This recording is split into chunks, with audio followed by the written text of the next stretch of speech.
to combat anti-Gypsyism, we need extra legal measures. And these consist of tools that transitional justice is offering. Meaning, first we have to establish the truth. And this can be done through research in the archives, through having expert commissions and independent research that is acknowledged by different actors, including the voice of the victims.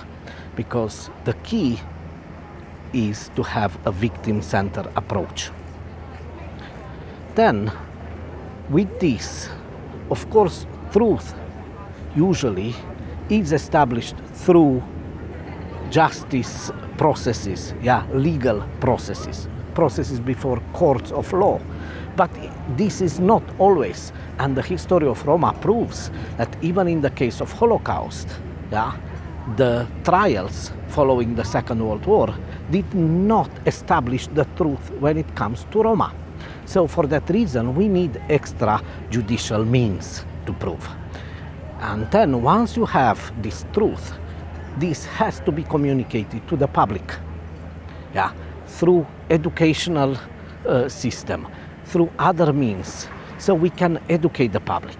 Also, having identity representation institutions, from theaters and museums to folk assemblies and philharmonics, and all kind of other institutions, including community centers, to communicate our cultural heritage and our contribution to the European culture and societies, would be another means to combat racism against Roma.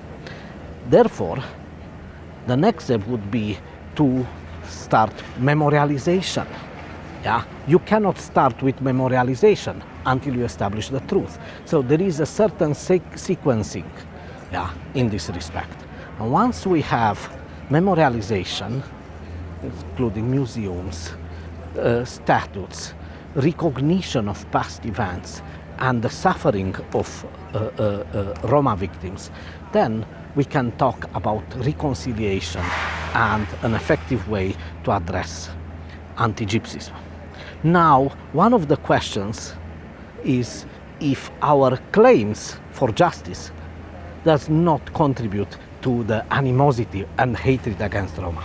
And this is the wrong question, because what causes hatred against Roma are not Roma themselves. It's like blaming the victim. We have to look what went on in the history and to investigate different forms of oppressions that Roma were subjected to find the answers to the animosity against Roma. It's futile to blame Roma and their claims for justice for the animosity against and hatred against Roma. The state-of-the-art report provides a brief history of what on Roma history and what anti-Gypsyism is, and then what transitional justice offers, and what are our legal and moral arguments in making claims to use extrajudicial means to combat anti-Gypsyism. That's the main point of the state-of-the-art report.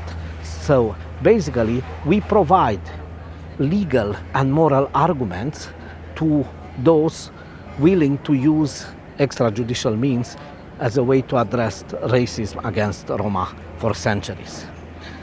And transitional justice was used for in so many countries and in so many processes, and we have to use these tools to combat the racism against Roma in Europe and worldwide.